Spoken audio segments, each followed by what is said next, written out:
Assalamualaikum warahmatullahi wabarakatuh. Selamat siang saudagar IGA dimanapun Anda berada. Senang sekali untuk siang hari ini kita ketemu kembali tentunya di program acara Jaksa Menyapa ya. Jaksa Menyapa ini yang tentunya kembali hadir menemani Anda bersama saya Alil. Dan tentunya narasumber yang sudah hadir di studio. Ya, seperti biasa hari ini kita hadirkan tentunya Jaksa Menyapa, hasil kerjasama kami dari IGA Radio bekerjasama dengan Kejaksaan Negeri Baru.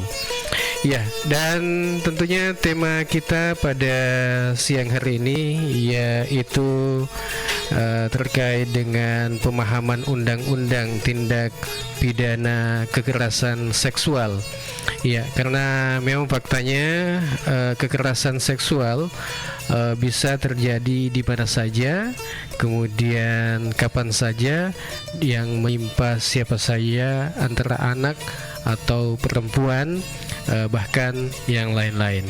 Ya, untuk itu untuk membahasnya lebih dalam, ya tentu siang hari ini kita sudah hadirkan dua narasumber dari Kejaksaan Negeri Baru, yaitu Bapak Andi Muhammad Pati SH yang sudah hadir di studio, dan Bapak Muhammad Sulfikar Irfan ya, SH. Dan sebelum kita lanjut, mungkin dari Pak Andi Muhammad Pati dulu ini. Baik Pak, terima kasih. Gimana kabar Pak ini? Alhamdulillah baik Pak. Sehat-sehat? Sehat. Alhamdulillah. Ya, kalau Pak Andi ini di Muhammad Pati ini di mana ya posisinya? Kalau saya Andi Muhammad Fatih, Sarjana Hukum, itu selaku Kasubsi 2, Intelijen bidang Intelijen Kejaksaan Negeri Baru, di mana Kasubsi 2 itu sendiri terkait ekonomi dan keuangan serta proyek strategis nasional maupun daerah. Iya. Kalau dari Muhammad Sulfikar Irfan ini posisinya di mana nih? Baik, terima kasih pertama kesempatannya Pak. Kalau saya sama Pak Fatih ini kebetulan sepaket. Oh, sepaket. Iya. Berarti saya Kasubsi 1, Pak Fatih Kasubsi 2. Oh, gitu. Bidang intelijen. Kalau saya sendiri, saya di bidang Kasubsi 1 itu Ipolek Sosbud Hankam. Ideologi politik, sosial budaya, pertahanan dan keamanan. Iya. Itu tugas saya. Iya. Kami tapi satu paket. Upin Ipin. Upin Ipin kalau dari segi job desk. Iya. Oke, saudara Riga dimanapun Anda berada, ya tentunya di siang hari ini selama kita membersamai saudagar IGA dimanapun Anda berada, alhamdulillah pada hari ini tentunya mudah-mudahan Anda semua dalam keadaan sehat walafiat bersama dengan keluarga. Ya, dan sebelum kita lanjut ini, Pak, saya ke mana nih? Ke Pak Irfan dulu ya. Ya, langsung saja. Ya, ini membuka segmen kita. Kita mungkin mau dengarkan dasarnya dulu. Kemudian apa sebenarnya yang dimaksud dengan kekerasan seksual menurut undang-undang ini? Nah, begini Pak. Terima kasih atas pertanyaannya. Pertama, kami dari Kejaksaan itu sendiri membawa tema tentang ini. Karena yang pertama memang di Baru sekarang ini banyak perkara mengenai tindak pidana kekerasan seksual. Nah, ini sangat marak terjadi di belakangan ini di kabupaten ini.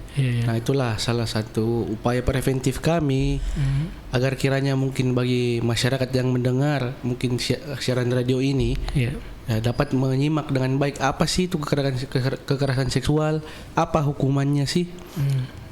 Nah, pada awalnya kan orang pada umumnya mengetahui bahwa kekerasan seksual itu hanya dialami oleh anak-anak kan? Iya, pada umumnya. Tapi toh ternyata tidak loh.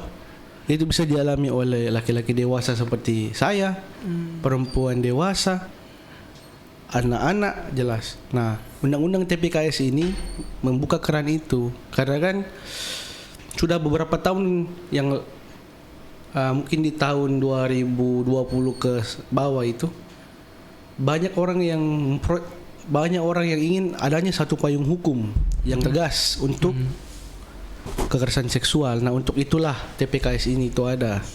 TPKS yang payung undang-undang yang mencakupi seluruh secara utuh semua mengenai tindak pidana kekerasan seksual. Nah, kalau seperti pertanyaan Bapak tadi itu kekerasan seksual itu apa sih?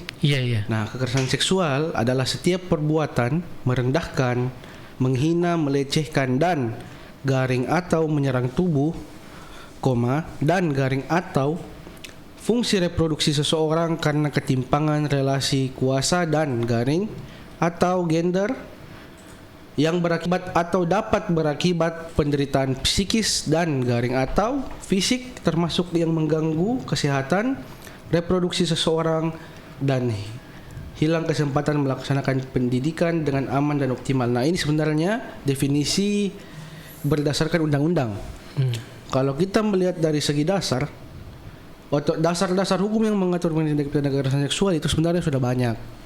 Pertama dari kitab Undang-Undang Hukum Pidana itu sendiri, Undang-Undang Perlindungan Anak, Undang-Undang Nomor 35 Tahun 2004, Undang-Undang Pornografi, Undang-Undang Nomor 44 Tahun 2008, Undang-Undang ITE, Undang-Undang Nomor 11 Tahun 2008, Undang-Undang Perlindungan Saksi dan Korban, Undang-Undang Nomor 31 Tahun 2014, Undang-Undang Tindak Pidana Kekerasan Seksual yang kita bahas pada saat ini, Undang-Undang Nomor 12 Tahun 2022, Peraturan Mahkamah Agung Nomor 3 Tahun 2017 tentang pedoman mengadili perkara perempuan berhadapan dengan hukum, dan pedoman Jaksa Agung Nomor 1 Tahun 2021 tentang akses keadilan bagi perempuan dan anak dalam penanganan perkara pidana.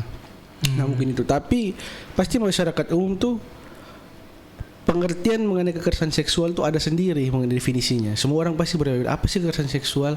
Tapi secara umumnya itu yang diatur oleh undang-undang. Jadi kekerasan seksual itu bukan hanya tindakan fisik saja. Tapi bisa dalam bentuk tekanan psikologi. Psikologis. Mungkin pelecehan verbal. Kemudian apa bisa daring atau masih sumpah ucapan-ucapan apa? Betul. Bisa ya. Seperti kalau istilahnya catcalling melalui media WhatsApp. Bisa. Itu bisa termasuk salah satu tindak pelecehan seksual, tindak pidana pelecehan seksual. Apalagi kalau mungkin di media sosial Facebook apa ya? Betul. Kita komen-komen terkait hal-hal yang tidak benar, apalagi fokus ke hal-hal yang senonoh begitu. Itu juga termasuk. Itu termasuk ya. Iya. Jadi lanjut ini penjelasannya tadi ternyata cakupan kekerasan seksual ini sangat luas. Tadi disampaikan bahwa mungkin selanjutnya ini, apakah korban ini mendapatkan perlindungan pada saat melaporkan kekerasan seksual ini, bentuk perlindungannya seperti apa? Mungkin Pak Pati. Kalau terkait perlindungan terhadap korban itu sebenarnya sudah ada lembaga khusus yang menangani hal tersebut, di mana itu kalau di daerah itu biasanya di Dinas DPMD PPA. Itu terkait korban tindak pidana pelecehan seksual maupun anak korban yang berhadapan dengan hukum. Terus kalau di pusat itu ada lembaga perlindungan saksi dan korban. Jadi di situ nanti terkait perlindungannya, terkait proses peradilannya, semua didampingi oleh pihak-pihak terkait tersebut.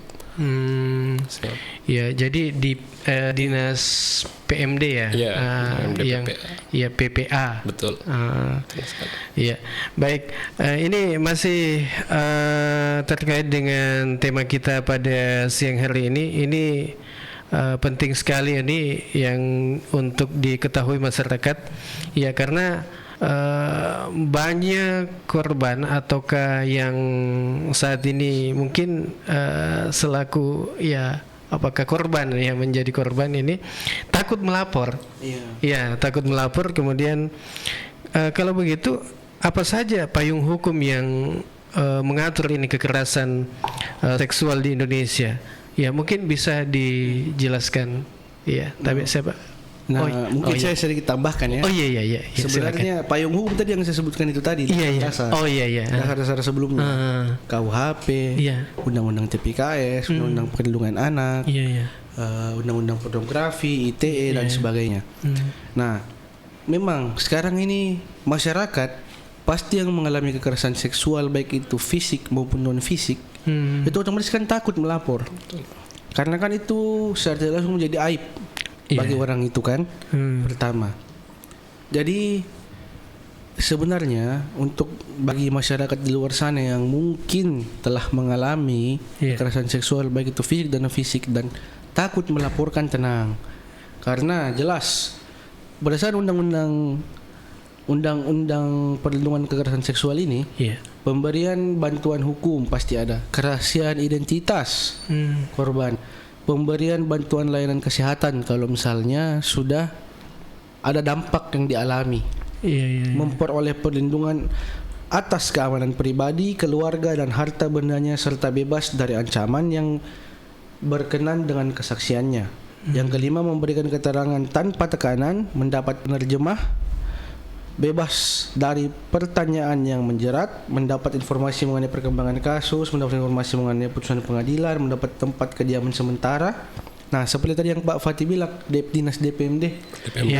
Sekarang itu Dinas DPMD lagi membangun rumah perlindungan sementara. Oh, yang sebentar tadi bangun itu ada sampingnya. Betul, pas di samping. Yang di belakang itu. Iya. Itu kan biasanya contoh. Tiba-tiba ada mungkin kekerasan dari terhadap anak ya atau apa. Biasa kalau kita memohon ke Dinsos nanti ditaruh di rumah perlindungan sementara. Kalau misalnya rumahnya belum aman atau dia masih merasa trauma, nah itu salah satu gunanya nanti. Nah, mendapat pendampingan itu pasti. Iya. Itu paling awal itu mendapat pendampingan. Itu kalau seumpama kan ada juga ini undang-undang apa nih? PDKRT PKDRT kekerasan dalam rumah tangga. Kekerasan. Apakah termasuk itu? Kalau PKDRT sebenarnya termasuk, tetapi ruang lingkupnya itu lebih terbatas, di mana PKDRT itu sendiri terkait tindak pidana yang dilakukan di dalam lingkup rumah tangga atau di suatu rumah. Jadi ruang lingkupnya begitu, seperti suami dengan istri, orang tua dengan anak, maupun orang-orang yang tinggal selingkup dengan keluarga tersebut. Kurang lebih seperti itu. Akan tetapi kalau terkait kekerasan seksual maupun perlindungan anaknya itu sudah diatur khusus di undang-undang tersendiri. Ada enggak contoh-contoh kasus? Perbedaannya seperti ini, Pak. Kalau undang-undang KDRT itu dia PKDRT delik aduan dia. Oh, delik aduan. Iya, delik aduan. Jadi dia itu dasar tindak pidana yang terjadi ketika ada yang mengadukan. Kekerasan dalam rumah tangga itu kan sebenarnya definisinya yang dilakukan oleh orang, baik itu istri, suami atau orang yang tinggal serumah, bukan hanya istri dan suami loh. Betul.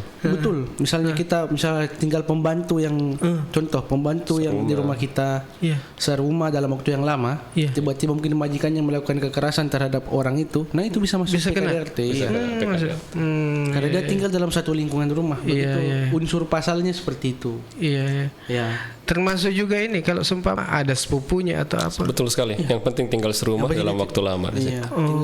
Dia tinggal serumah memang. Dan orang-orang tetangga-tetangganya pun tahu ternyata memang serumah mereka. Memang tinggal di situ, tidur di situ. Sederhananya seperti itu. Baik, saudara ketiga dimanapun Anda berada, kita lanjut ini kebersamaan kita di siang hari ini. Ini Pak Patih. Bagaimana peran kejaksaan dalam menangani kasus kekerasan seksual ini? Terutama dalam tahap penuntutan dan perlindungan korban ini. Baik. Kalau kami dari kejaksaan itu sendiri, peran kami tentunya pada saat proses pra penuntutan, di mana kita telah mengidentifikasi sebelumnya terkait kita melihat dulu korbannya, pelakunya bagaimana. Di situ nanti kami selaku penuntut umum berdasarkan P16 itu kami melakukan koordinasi dengan pihak-pihak terkait, entah itu dari DPMD PPA maupun LPSK terkait pemulihan hak-hak korban. Kemudian kalau terkait perkara tindak pidana kekerasan seksual maupun perlindungan anak biasa juga dimintakan terkait permohonan restitusi. Di mana nanti itu ada syarat-syarat tersendiri. Restitusi pada intinya ganti kerugian lah untuk memulihkan ceritanya kerugian yang ditimbulkan akibat perbuatan terhadap korban maupun anak korban itu sendiri. Sudah banyak gak contoh-contoh di itu nyatanya? Kalau terakhir itu saya ada, tapi ini perkara perlindungan anak. Ya, bukan TPKS. Bukan TPKS. Oh, perlindungan. Fokusnya soalnya korban itu adalah anak di bawah umur, baru 14 tahun. Jadi ada restitusinya itu kurang lebih 69 juta. Terus kita mohonkan ke LPSK, LPSK mengaminkan, terus saya selaku penuntut umum memajukan atau menampilkan laporan LPSK tersebut di persidangan. Terus saya masukkan ke surat tuntutan, diaminkan oleh hakimnya, jadi putus juga dengan restitusi tersebut. Akan tapi restitusi tersebut disubsidiarkan atau diganti apabila tidak terbayarkan nantinya dengan kurangan tambahan atau pidana penjara tambahan. Kurang lebih seperti itu. Iya. Jadi sebenarnya Pak, TPKS dan Undang-Undang Perlindungan Anak ini sebenarnya hampir sama. Dari segi unsur pidananya. Cuman TPKS itu sendiri dia mengakomodir untuk korban orang dewasa. Nah, sedangkan Undang-Undang Perlindungan Anak kan kalau kita berbicara mengenai nomenklatur, secara nomenklatur kan Undang-Undang Perlindungan Anak.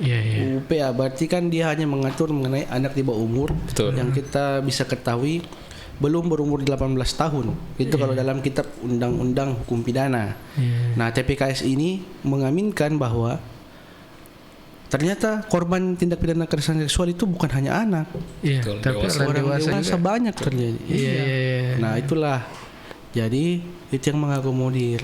Dan terkait mekanisme perlindungannya hampir sama. Maupun TPKS maupun ada restitusinya juga.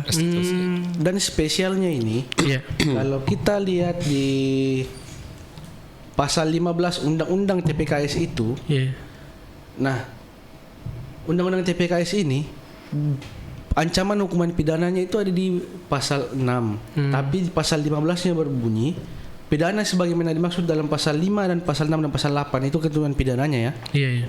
Sampai dengan pasal 14 bisa ditambah sepertiga jika seperti kemarin di baru ini sempat ada booming kasus disabilitas korbannya. Bagaimana itu? Nah, kan? Itu baru TPKS. Nah, orang salah kaprah. Kenapa sih bukan perlindungan anak? Bukan. Ternyata ini sudah berumur 20 di atas dewasa. Nah, itulah. Bukan anak-anak lagi kan. Tapi dia kena di TPKS. Betul. Itulah di pasalnya yang jaksa kan seperti yang Pak Fatih tadi bilang, ada namanya pra penuntutan. Nah, itu pra penuntutan adalah segala persiapan yang dilakukan oleh jaksa penuntut umum agar sukses di penuntutan. Nah, itulah. Jadi kita tentukan, berdasarkan umur, ini anak ternyata sudah dewasa, otomatis sudah tidak bisa kena Undang-Undang Perlindungan Anak. Berarti larinya TPKS.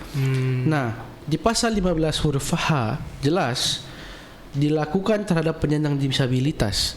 Jika perbuatan tersebut perbuatan seperti melecehkan dan lain-lain yang tadi saya sebutkan di awal dilakukan terhadap penyandang disabilitas, itu ditambah sepertiga dari ancaman hukuman pidana. Berarti jadi totalnya lebih berat dia. Kalau ada pemberatnya lah. Karena kondisi tertentu itu.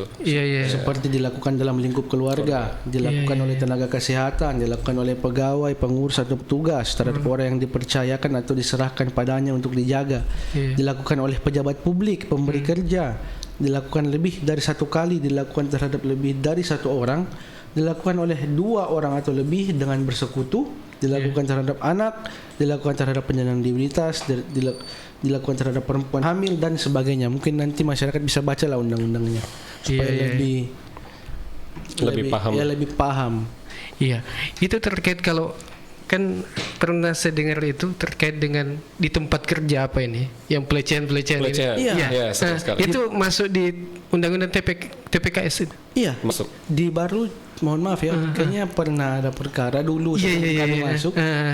Itu yang kalau bahasa anunya dia memegang salah satu tidak sengaja rekan kerjanya. Nah, itu masuk unsur pasalnya, Pak. Walaupun Tapi pertama dilihat dulu mensreanya niatnya ada atau tidak. Tapi kalau dari segi perbuatan dia full toid sebenarnya. Full toid itu selesai. Mutlak. Perbuatannya jelas. Nah, jadi harus hati-hati. Bercanda itu bercanda dengan rekan kerja itu hati-hati.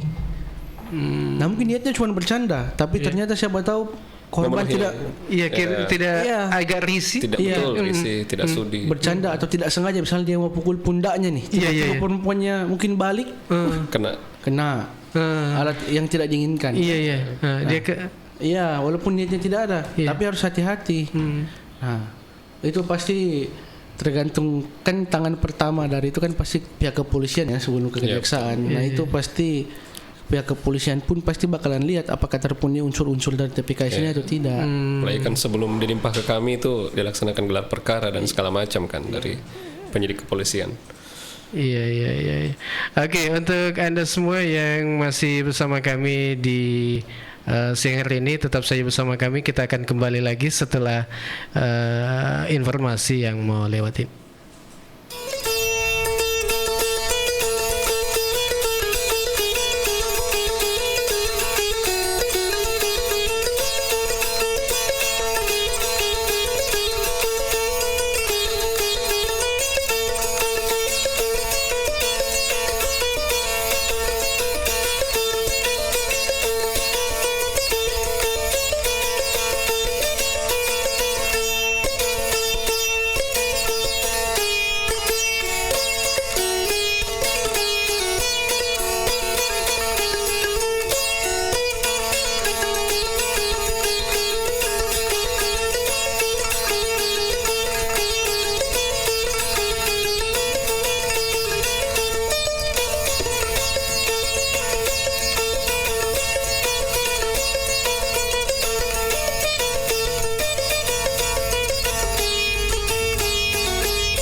Ya, kita kembali lagi di program acara kita yaitu Jaksa Menyapa. Ya, dan acara ini tentunya terselenggara atas kerjasama IGA Radio dan Kejaksaan Negeri Baru. Dan tentunya masih bersama Alil saat ini menemani Anda dan kedua narasumber kita siang hari ini yaitu Bapak Andi Muhammad Pati SH, kemudian Bapak Muhammad Sulfikar Epran SH ya. Ya, dan baik saudara IGA dimanapun Anda berada, kita lanjut ini Pak, ya, terkait dengan tema kita ini peleceh apa ya, terkait dengan kekerasan seksual ya. Dan kita lanjut ini ya, ini tadi dijelaskan bahwa kasus kekerasan seksual ini kan untuk terutama dalam tahap ini korbannya. Kalau pelakunya ini masih di bawah umur, bagaimana itu, Pak? Apakah tetap diproses pidana atau ada mekanisme khusus yang dikena ini? Ya, Tabe. Sebenarnya Pak, kalau untuk pelaku anak, ketentuan dalam undang-undang itu ada namanya diversi sebenarnya. Jadi diversi. Kalau kita maksudnya itu diversi itu penyelesaian perkara di luar dari pengadilan sebenarnya. Kalau bisa. Tapi sebenarnya kalau untuk kekerasan seksual ini itu tidak bisa sebenarnya. Contoh ada namanya restoratif justice, itu tidak bisa dilaksanakan karena dia kejahatan kesusilaan. Yang pertama. Tingkat ke ini di masyarakat kan tinggi, maksudnya ketabuhannya di masyarakat tinggi kalau hal seperti ini. Jadi kalau untuk proses-proses di luar peradilan biasanya walaupun tetap dilaksanakan biasanya gagal sih, makanya lebih cepat. Tapi kalau terkait perkara anak sebagai pelaku kurang lebih sama terkait undang-undang aturannya, tetapi mekanismenya itu lebih cepat, di mana pemeriksaan berkas perkara kalau terkait tindak pidana yang dilakukan oleh anak itu sendiri biasanya hanya dilakukan 7 hari, yang sebagaimana mestinya itu dilaksanakan 14 hari. Kemudian proses persidangannya juga berlangsung kurang lebih 7 hari, sehingga mekanismenya lebih cepat, mengingat hak-haknya itu adalah pelaku tersendiri masih anak, apalagi biasanya korbannya juga masih anak. Sehingga proses peradilannya itu lebih cepat, terus dilakukan biasanya tidak menggunakan seragam dinas pada saat proses persidangan. Kurang lebih seperti itu. Ada perlakuan siap, mengingat psikologis anak kan masih berbeda dengan psikologis orang dewasa. Iya. Ini kalau bagaimana kalau seumpama korban baru berani melapor ini setelah sekian lama, seumpama lama kejadian, tapi baru dilapor. Iya. Bagaimana itu? Apakah masih bisa diproses atau seperti apa itu, Pak? Mungkin tetap masih bisa, Bapak. Tetap. Dalam KUHP itu diatur masa daluarsa perkara. Iya. Nah, itu kalau untuk ini dia kan 4 tahun dan dia ada waktu-waktu tertentu kapan waktu perkara itu sudah daluarsa dan tidak bisa dilaporkan. Tapi kalau di pasal 6 itu sendiri itu ada paling lama 12 tahun dan atau pidana denda paling banyak 300 juta. Kalau kita mau merujuk ke aturannya, ternyata biar lama biar lama masih bisa. Apalagi kalau memang masih bisa dibuktikan. Ada bukti-bukti yang lain. Betul. Kekerasan seksualnya, masih ada luka bekas fisik kekerasan yang ditimbulkan atau yang dialami oleh korban. Apalagi kalau sudah divisum Betul, sudah divisum. Kemarin kan ada yang viral di Makassar, yang anak santri mengaji yang disetubuhi atau dilecehkan oleh guru mengajinya. Kurang lebih itu sudah terjadi 10 tahun. Tapi karena laporannya sehingga terbuka. Ternyata pelaku tindak pidana ini sering melakukan dengan orang lain juga. Jadi masih sangat dimungkinkan. Biar puluhan tahun. Apalagi kalau banyak saksinya. Walaupun pada intinya sebenarnya kalau kekerasan seksual maupun perlindungan anak biasanya kan dilakukan sendiri-sendiri. Maksudnya tidak ada yang melihat. Dan salah satu yang paling penting alat buktinya kan itu selain dari keterangan saksi korban itu sendiri, ada biasanya kalau misalnya dia perbuatan fisik pasti ada visumnya kan. Nah, itu visum salah satu alat buktinya. Jadi itu salah satu yang memperkuat jaksa penuntut umum dalam persidangan untuk membuktikan perkara itu. Biasanya. Terus ada tambahan saksi audit itu di mana yang saksi yang diceritakan oleh korban itu juga sekarang sudah bisa dijadikan sebagai saksi di perkara tindak pidana. Misalnya si korban menceritakan nih, saya pernah di ini ini. Itu sudah bisa diambil, sudah bisa diterima keterangannya. Cuma begitu saja dia disampaikan begitu. Ya, betul. Pembuktiannya cenderung lebih mudah kalau undang-undang TPKS dia. Cenderung lebih mudah. Jadi tidak sulit untuk membuktikan orang yang melakukan perbuatan tersebut bersalah. Jadi lumayan membantu bagi jaksa penuntut umum untuk membuktikan sebenarnya. Jadi undang-undang TPKS ini. Ini undang-undang TPKS muncul 2023 atau 2022? 2022. Oh, 22 ya. Iya, baru. Iya. Nah, ini penting juga untuk saudara Ria dimanapun Anda berada bahwa ini Pak, bagaimana masyarakat juga ini bertanya ini kalau pelakunya orang dekat. Iya. Iya. Kalau pelakunya orang dekat, kemudian bahkan keluarga sendiri nih. Iya. Bagaimana cara melaporkannya? Iya. Begitu. Itu cara melaporkan sebenarnya gimana ya? Pada umumnya sama cara melaporkan kan. Sama. Tapi aman jika itu. Jelas Pak, kerahasiaan pasti. Iya. Cuman memang pasti ada dampak yang diterima di dalam lingkup keluarga itu sendiri. Ya betul. Pasti. Pertama, mungkin contoh. Misalnya kita buat kasus begini. Seorang anak dilecehkan oleh saudara bapaknya misalnya, pamannya. Iya. Kan pasti otomatis bapak dan ibunya pasti kaget yang pertama. Betul. Nah, itu pasti akan ada distorsi dalam keluarganya atau ada konflik. Nah, itu pasti otomatis. Kan tidak semua orang tua tahu kalau anak itu memang pernah mengalami kekerasan seksual, Pak. Tidak semua, karena kan cenderung mengenai perbuatan seperti ini tuh yang dialami oleh korban atau penderita itu jarang dia ungkapkan. Dia pendam sendiri. Jatuhnya fisik, secara psikologis yang kena. Nah, tapi sekarang untuk masyarakat di luar sana yang mungkin pernah mengalami, jangan takut sebenarnya melapor. Jangan pernah takut. Karena kalau kalian takut,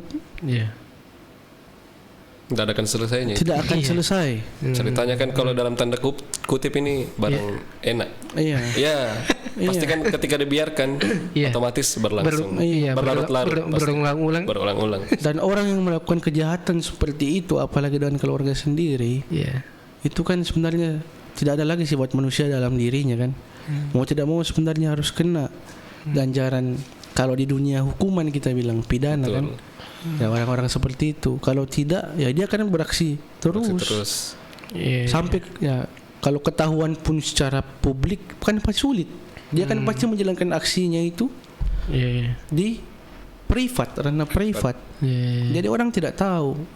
Rata-rata kepribadian contoh banyak kasus-kasus kita tidak bisa kok kepribadiannya begitu, perbuatannya begini.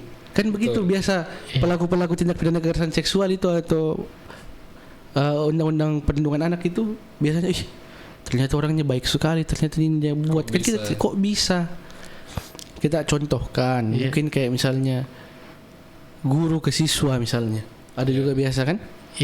Nah kan sebenarnya kalau kita mulai atau yang lain lah banyak contoh dia terpelajar, dia mungkin dari segi agama bagus tapi dari luar, tapi perbuatannya tiba-tiba begini, kita tidak tahu orang itu bagaimana. Karena mengenai tindak pidana kekerasan seksual ini itu sulit untuk kita bisa mengatakan kita lihat tingkah laku orang tersebut itu tidak bisa, harus dari orang yang melaporkan memang kalau ada kejadian. Kalau kita diam terus ada ancaman, nah itu justru unsur pasalnya di situ. Kalau ada ancaman kekerasan atau di bawah kekuasaannya, nah itu justru itu salah satu unsur paling penting untuk dapat membuktikan TPKS ini. Sebenarnya. Sebelum kita mungkin membacakan pertanyaan-pertanyaan yang sudah masuk sebelumnya, ini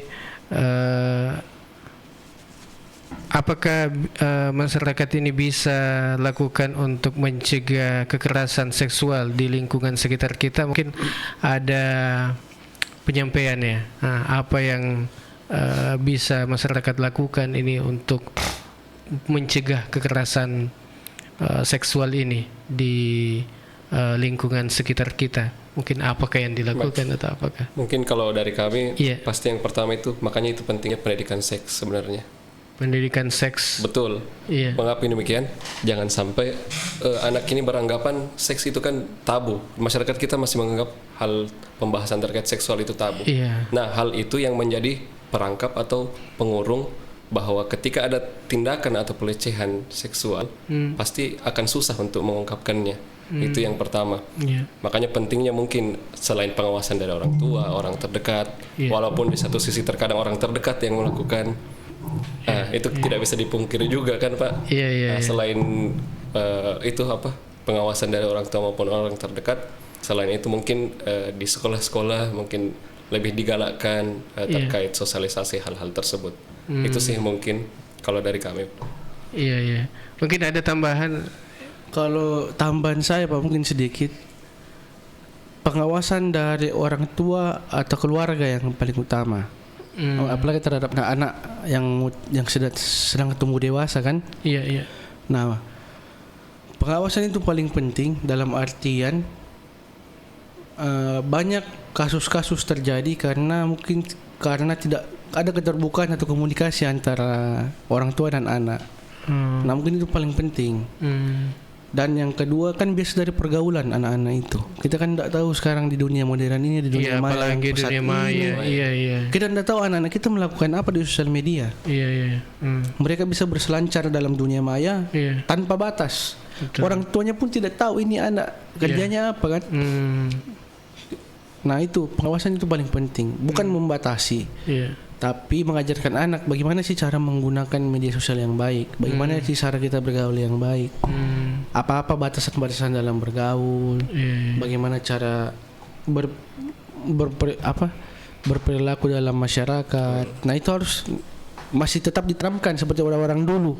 Kan di modernisasi ini kan sudah jarang, rata-rata orang tua kerja cuek ke anaknya. Adab etika dan segala macam kan itu bisa dikatakan sudah berkurang lah. Beda lah sama zaman-zaman yang sebelumnya. Dan yang kedua, ingat tindak pidana terjadi itu bukan hanya karena ada niat, tapi karena ada kesempatan. Kesempatan ini yang contoh. Misalnya orang-orang misalnya dalam tanda kutip orang yang membuka auratnya misalnya di tengah malam dia jalan-jalan ataukah ya itu salah satunya. Sama seperti kalau mencuri. Di tengah jalan dia main HP. Jelas-jelas sendirian. HP mahal lagi. HP mahal misalnya. Ya orang pasti bisa tarik kan. Maksudnya ada kesempatan, otomatis niat jahat timbul. Nah itu harus hati-hati. Jadi kita tidak tahu bagaimana seluruh sifat-sifat manusia di lingkungan kita kan. Kita hanya bisa menjaga diri kita sendiri. Itulah. Itu mungkin salah satu. Saudara Riga dimanapun Anda berada, pembahasan yang tentunya sangat menarik dan penuh manfaat. Dan sekarang kita buka kesempatan ini buat saudara Iga yang mau bertanya seputar tema kita pada hari ini. Tentunya bisa melalui WhatsApp di nomor studio di 0822 99 888164 ya.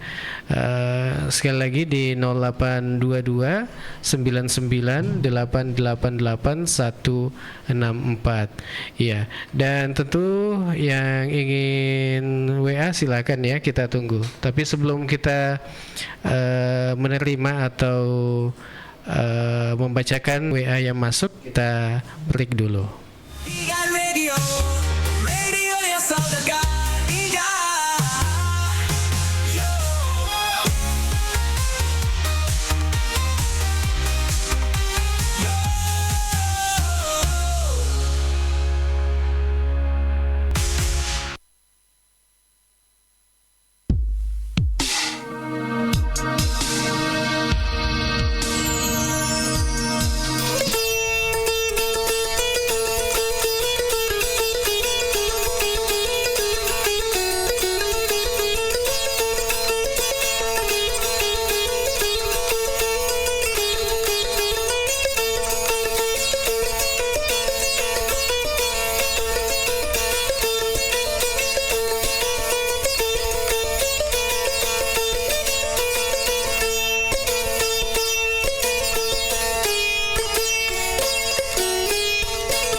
Ya, kita kembali lagi di program acara kita di Jaksa Menyapa ya.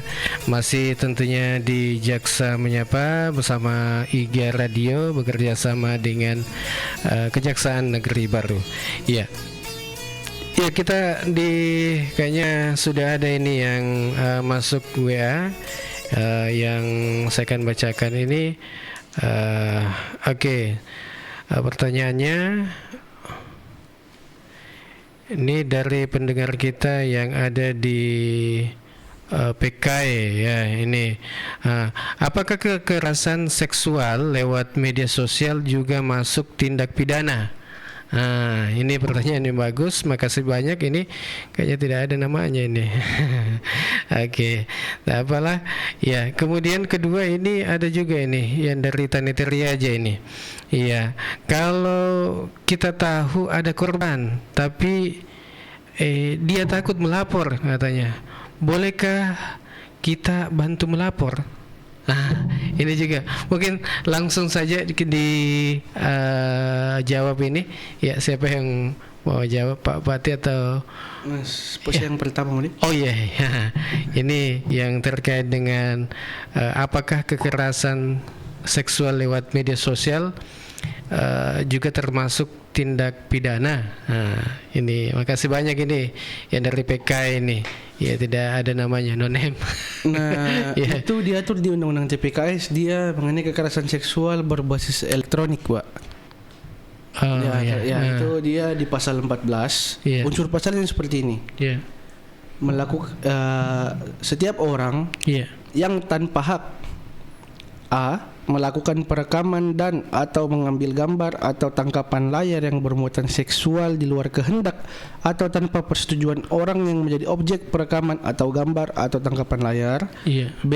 Mentransmisikan informasi elektronik dan atau dokumen elektronik yang bermuatan seksual di luar kehendak penerima yang ditujukan terhadap keinginan seksual, dan garing atau C. Melakukan penguntitan dan garing atau pelacakan menggunakan sistem elektronik terhadap orang yang menjadi objek dalam informasi atau dokumen elektronik untuk tujuan seksual dengan maksud A. Untuk melakukan pemerasan atau pengancaman atau pengancaman, memaksa. B. Menyesatkan dan atau memperdaya seseorang supaya melakukan, membiarkan dilakukan atau tidak melakukan sesuatu. Nah, ini Pak, jadi bisa hati-hati dalam bermedia sosial. Itu bisa loh kalau misalnya kita menyebarkan konten. Nah, itu bisa sebenarnya ada dua matanya. Itu bisa ada UIT, itu bisa sendiri. TPKS juga bisa masuk. Undang-undang berarti boleh. Ya, ITE dia mentransmisikan. Nah, sekarang juga ada sementara perkara lagi berjalan mengenai undang-undang ITE terkait itu. Ada mungkin kumpulan anak yang berada di grup WhatsApp lah bisa kita sebut. Yang mengirimkan salah satu foto-foto yang tidak senonoh atau temannya.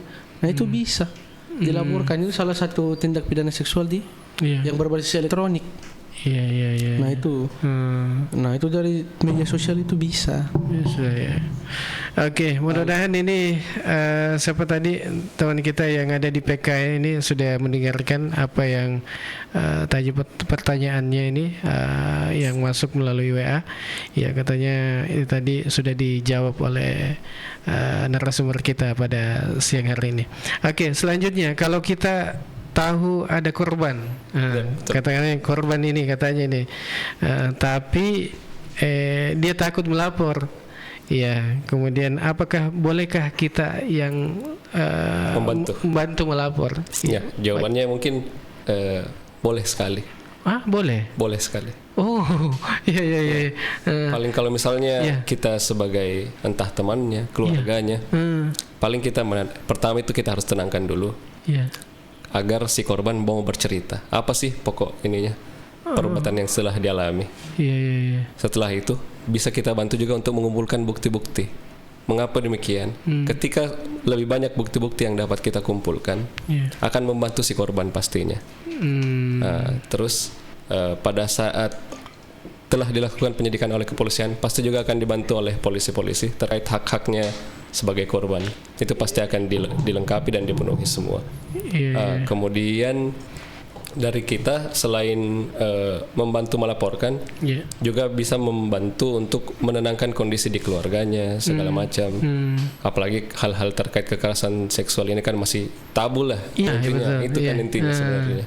Karena ketabuan itulah makanya sering timbul akibat-akibat yang bisa dibilang tidak dapat dikontrol atau mungkin harusnya tidak terjadi, tetapi karena hal-hal seperti ini terjadi makanya jadi ribut. Kurang lebih seperti itu, Pak. Iya. Nah, mungkin saya tambahan. Nah, kenapa dia tidak mau melapor itu sebenarnya karena kalau di Undang-Undang TPK ini menjelaskan mengenai relasi kuasa biasanya. Ada abuse of power di dalam, seperti ada kayak relasi yang bersifat hierarkis. Kan biasanya itu orang takut melapor. Betul, ya. Nah, apalagi kayak kita Bapak mungkin bilang kayak di kantoran antara atasan dan bawahan. Betul. Nah, itu. Nah, yang seperti Pak Fatih bilang mungkin teman-teman rekan kerjanya bisa membantu.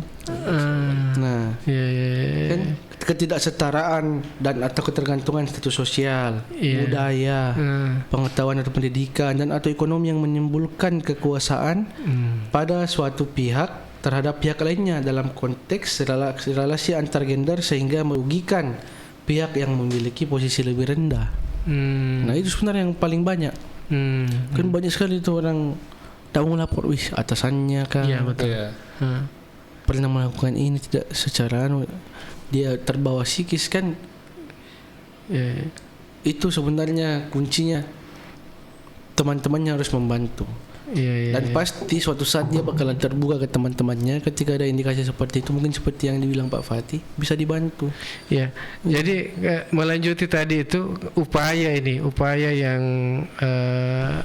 yang harus didapatkan ini untuk korban pelecehan ini. Upayanya seperti apa yang dilakukan untuk korban ini? Upayanya apa? Kalau untuk korban mungkin setelah pokok perkaranya naik, pasti kami yang pertama itu melakukan koordinasi. Selain koordinasi dengan pihak-pihak terkait kebutuhan hak-hak korban itu sendiri, mungkin dengan pihak lembaga saksi dan korban terkait restitusinya, ganti rugi. Selain restitusi ada juga mekanisme kompensasi. Kompensasi seperti apa? Kurang lebih sama, bahasanya, nomenklaturnya saja di peraturan berbeda, tetapi mekanismenya saja yang berbeda. Tapi pada pokoknya kurang lebih terkait ganti kerugian yang ditimbulkan akibat perbuatan yang diperoleh oleh korban maupun anak korban. Kurang lebih seperti itu. Jadi ada upaya-upaya di peradilan yang bisa kita mintakan. Gara-gara kau perkosa kah, lecehkan kah, saya mengalami hal-hal misalnya tekanan psikis sehingga harus berobat di psikiater segala macam, itu kan membutuhkan biaya. Nah, biaya-biaya tersebut bisa kita mintakan ganti kerugian di proses restitusi maupun kompensasi tersebut. Oke, kemudian ini katanya ada jenis-jenis kekerasan seksual ya? Seperti apa itu? Nah, kalau jenis-jenis kekerasan seksual dalam Undang-Undang TPKS itu sendiri, yang ada 9. Apa itu? Yang pertama pelecehan seksual non fisik, pelecehan seksual fisik, pemaksaan kontrasepsi, pemaksaan sterilisasi, pemaksaan perkawinan, penyiksaan seksual, eksploitasi seksual, perbudakan seksual, dan kekerasan seksual berbasis elektronik yang seperti kita bilang tadi. Nah, ada perbudakan seksual itu juga yang sering terjadi, perbudakan yang secara langsung dalam kekuasaannya kan. Seperti memasung orang untuk menjadikan dieksploitasi seksual itu kan masih ada juga sebenarnya di Indonesia ini. Yang marak juga pelecehan non fisik. Sering sekali itu. Ini yang non fisik ini. Seperti apa itu?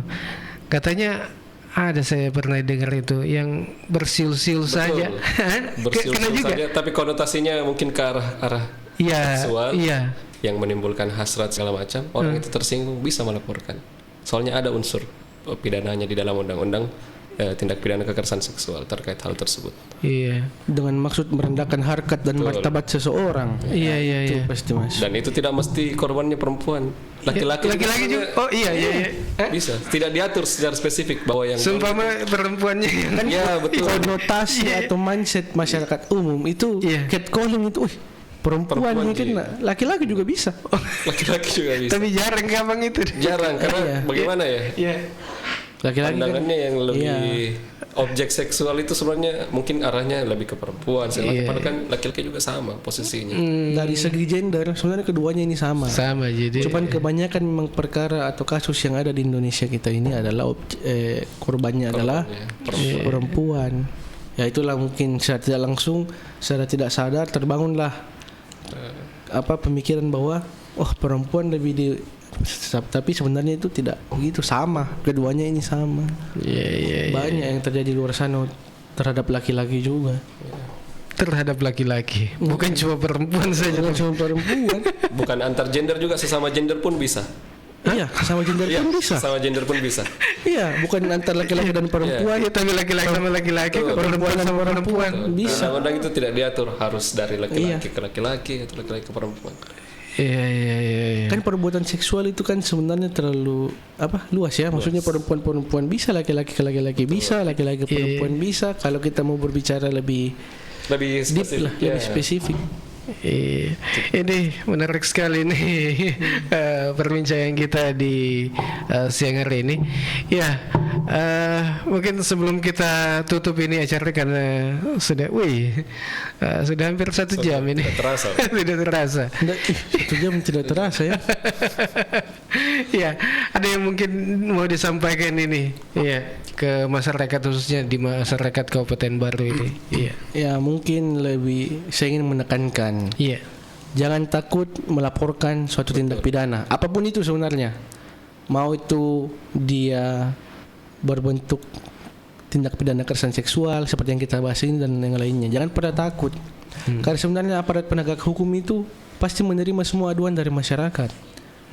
Contoh, kalau misalnya Anda takut melaporkan tindak pidana kekerasan seksual yang dilakukan oleh seseorang, kapan itu akan ditindaki? Kan sebenarnya. Karena kan itu adalah salah satu, itu seperti yang tadi saya bilang, dia bukan ranah publik, ranah privat, jadi sulit untuk penyidik menemukan hal seperti itu. Itulah, jangan takut karena ada perlindungannya kok bagi korbannya, pasti ada pendampingannya kok, ada rumah perlindungannya kok, ada restitusinya atau ganti ruginya yang akan dimintakan oleh jaksa nantinya kok. Mau itu penyidik polisi bisa juga mintakan restitusi, mau itu jaksa bisa, mau itu hakim bisa, mau itu setelah putusan pengadilan pun bisa. Itu ganti rugi atas kerugian material maupun imaterial itu bisa.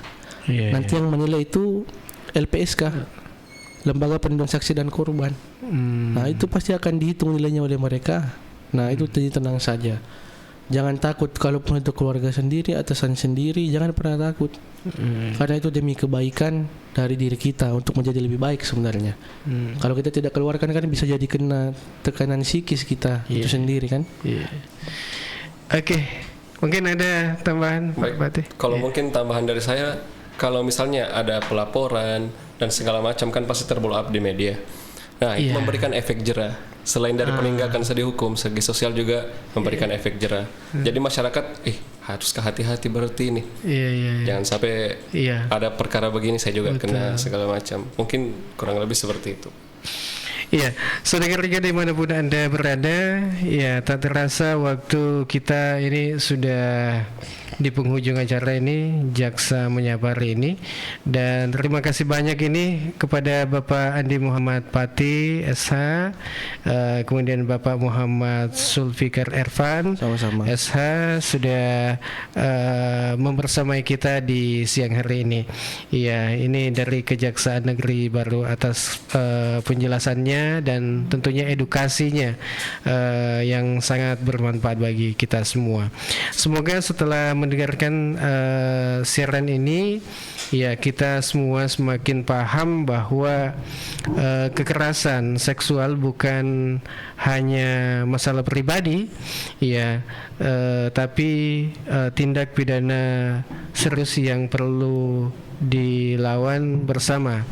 Jangan takut melapor seperti apa yang disampaikan tadi, bahwa karena hukum ada untuk melindungi korban.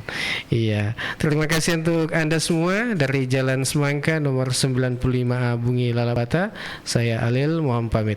Wassalamualaikum warahmatullahi wabarakatuh. Waalaikumsalam warahmatullahi wabarakatuh.